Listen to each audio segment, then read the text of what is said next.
What's going on, guys? I'm Connor. And I'm Patrick. And we're with the Vintage Core, and today we're going to be taking a look at the gameplay that was released for Battlefield 4, and we're going to be breaking it down and seeing what we can, make out of it and see what we can get towards the new game. I'm going to start off with talking about one of the things I've researched. Obviously you won't be able to tell this by the gameplay, but one of the things I researched is that the new game is going to be running on a new engine, Frostbite 3.0. Battlefield is running on Frostbite 2.0. So obviously new game, they stepped up the ante and they have a new engine.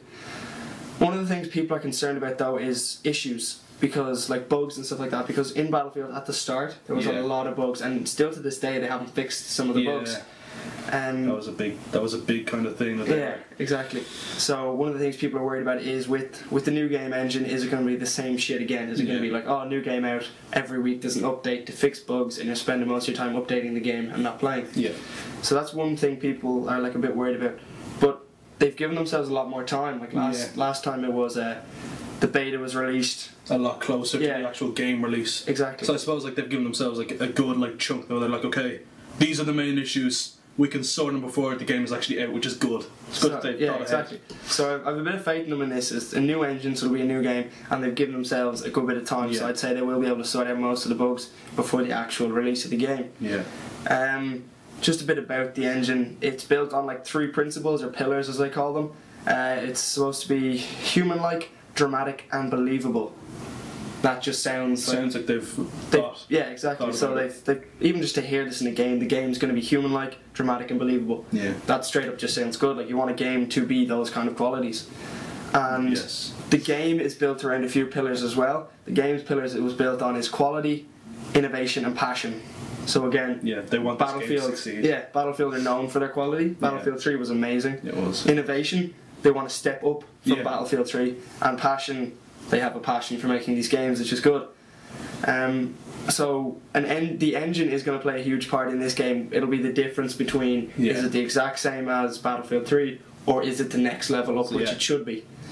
I think we'll talk about, for those of you who played Battlefield 3, I presume most of you did.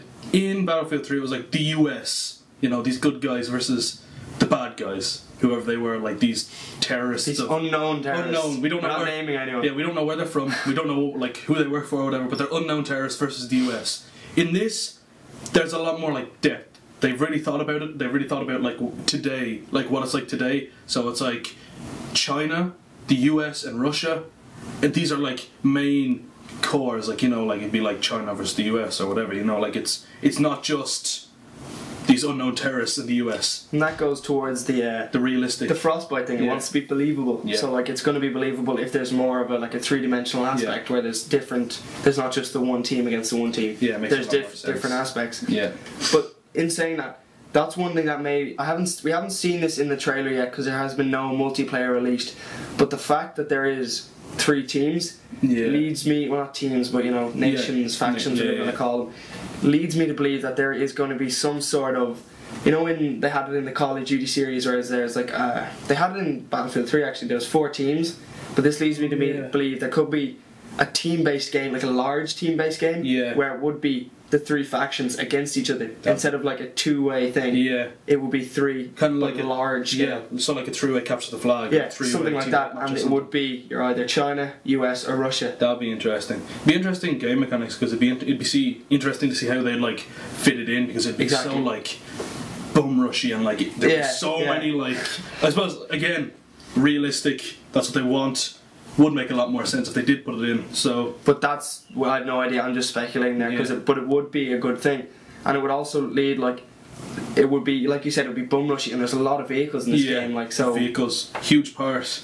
We all know from Battlefield 3, difficult to win a game if you don't have a vehicle, but still able to do. Vehicles, huge part. But with the vehicles in this, in the trailer, we see a few different guns. So if you want to go through the guns there, one of them is a grenade launcher, so just read through the guns. The guns will start off MP412, it's a pistol. That's the little pistol we see in the first cutscene of both the gameplay trailer and the TV trailer. Yeah, the M16A4 or the A3, not really sure which. They look fairly similar, so... Yeah. The Glock, We can see it. I'll show you a screenshot. A screenshot from the gameplay. It looks very like the Glock, but which model? I don't know. It could be the 17, the 18, or the 23 for all we know. So we don't really know. The HNK 416, the M249 SAW. That's one of the guns that changes a game. When you're even for multiplayer, when you're playing online, it's one of those guns that means a difference of capturing the point when someone's pinning down someone, or losing it when everyone just rushes in and dies. I don't know how many of you actually played like Call of Duty 4. I know it's like totally different, but like the SAW was like the gun. Yeah. It was like unbelievable. Like you could just use it in every situation. It was both defensive and attacking. Yeah. Like it wasn't. And I know Call of Duty is totally different, but like the fact is the SAW is a weapon like that in any game because it's like so powerful and it's like you can use it in any situation. We'll move on. What else do we have? The stolen 870. M32 grenade launcher. That's the one I was talking about. Where that will change the difference between. There is a lot of vehicles in this game, but with grenade launchers like this wasn't in Battlefield 3. It's one of those big. You can see it there on the screen. It's a big shot gun, like big, massive one. It'll change the difference between taking down that vehicle who's going to kill you, or winning the game. Or losing exactly. The game, really. The PK mounted gun. That was in one of the download packs. It wasn't in all of the Battlefield 3 maps. It was part of one of the DLCs. It was mounted on top of the guns. There's a picture of it there. And that again, that ties into the vehicles. Like even the guns are a huge part of the vehicles. What's mounted on the guns and what guns you use to take down the vehicles. Yeah. AN94. That is a speculation. We don't know. You can see a picture of it there. It could be the AN94, but it also looks like a lot of other guns. Like there's three of them that look quite alike. So don't take me on my word on that one. Like we sort of know, but like it's whether it actually is in there or not, we're not really sure. And then finally the M320, which is another grenade launcher. Yeah, and that was in Battlefield 3. It was either underslung at the bottom of your gun, or you could use it as a secondary running around. Sights on the gun on the M16A4 or A3, like we said, we're not too sure which that one is. We see, what do we see? We see a 145 MGO sight. So one of the words is missing there. My notes are amazing. Oh, Conor. We see that sight, anyways. There's a picture of it there, and we also see, if you look to the right of it there's a 45-degree angle side mount iron sight. So like that as well leads into. You've got your gun, you're taking your long range shots with one of the nice guns that we have. Or you get in close, you're rushing a building and you flip your weapon to the side. They did that in Modern Warfare 3. Yeah, the hybrid sights.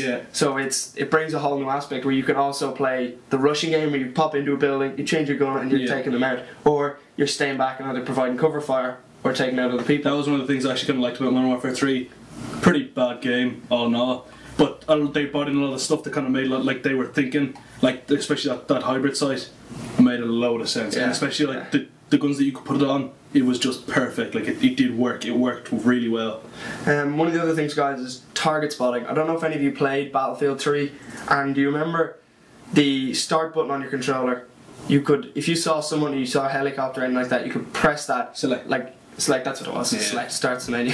The select button, you could just spam that, like keep clicking it, and it would spot the target, spot the target, spot the target. And now if you just watch this clip really quick here, as you can see there, he marks the guy, puts out his hand, so he takes his hand off the trigger and points to who he wants to shoot, or who he's spotting. So that leads to like less spamming. Like if you're in a firefight, you're not just going to be constantly pointing as they're shooting at you. So it leads it to much more like reserved spotting. Like I know it's not a huge thing, but it's little things like that make the difference between a good game and a bad game. What else? Flinch. You flinch more when you're shot. Just from watching the trailer, you notice like in Battlefield 3 there was a good bit of flinch when you get shot. There's obviously more recoil because you're being shot, but in this there is a lot more. Your screen goes redder quicker, and you jump quite a bit when you're shot. So that's good. Again, more believable. Another good thing for those of you who play Battlefield 3, blue tint, gone. Thank God. Gone. Finally, as you can even see it on the poster. Look, there's blue tint right here. What? That's not needed. Everything was blue. There's no need. Everything. There's no need for everything to be black. And now that the blue is gone, it leads to like the much HUD, nicer. Oh, the HUD is so visible. You can see everything so much clearer. It's so handy, and there's no you can actually see the map. Yeah. It's so. It's much like nicer. instead of it just being covered by this big blue. Like the last one in Battlefield 3 was just blue lines. Yeah. But now it's black. It's got like shading to like show yeah. outside of buildings, halls, and stuff like that. It's much easier to good. read. It's Much good. easier to read. Which is good. Good blue tick. What else? Read the notes. What else is in this game? The battle log. Oh, the battle log. In the top right hand corner, we see. If you watch the gameplay trailer, I'll show you a little clip here. If you watch in the right hand corner, there is a little, like what looks like a red button or something. Yeah. And they were talking about this in one of the meetings that was on the E3, that they were going to do some sort of battle log that you could record, like Call of Duty had their theater mode. Yeah, yeah. You could record your gameplay. That's pretty good. So I don't know, is it? But there is like a little red dot in the corner along your options. That could be a record button. So they were talking about battle log and having the feature of being able to record. So this could tie into your battle log after the game. You have the game you recorded and your stats for it and stuff like that in your battle log. That'd be pretty good, actually. You know, it's just little things like that that make a big difference. Yeah, exactly. What else? I think that's about it. DLC. Oh, DLC. There has been one confirmed DLC, the Drone Strike DLC. We know nothing about it yet. We know there's DLC. That's all they've confirmed is there's a DLC. They haven't released anything to do with it. You probably just get normal DLC stuff like probably like maps, stuff like that. Maybe like gun skins, possibly. Do they do? No, guns. Battlefield didn't have gun skins. They don't do gun skins, so no, you won't get gun skins.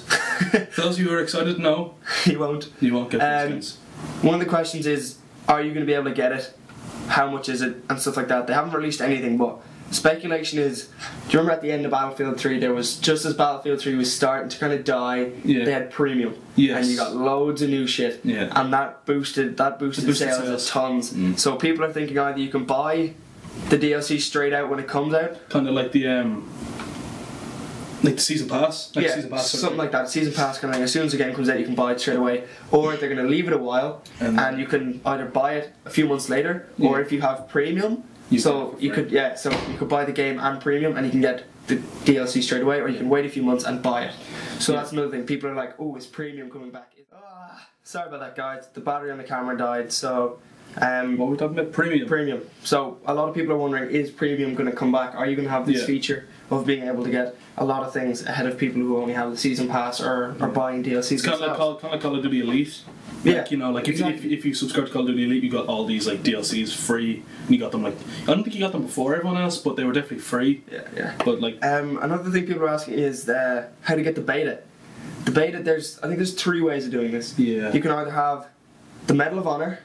Do you know Medal of Honor? Where you have the, I think it was the limited edition one. Yeah. You get to sign into Origin and you get your code.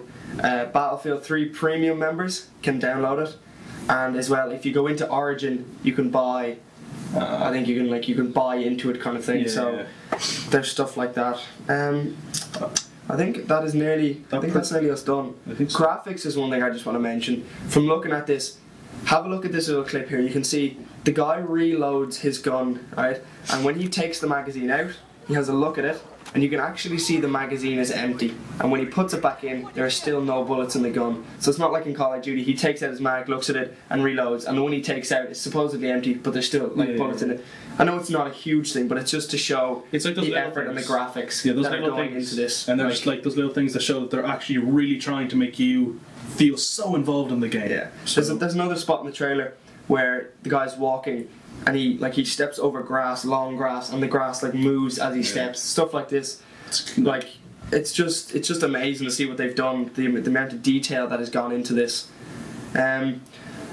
So I think that's it, guys. If we've left anything out, we will bring it to you in another video, but hopefully you have enjoyed this and there is some information you can take out of this. And if you want to find out anything else, there's links in the description to websites where you can find information, or leave us a comment and we'll get back to you.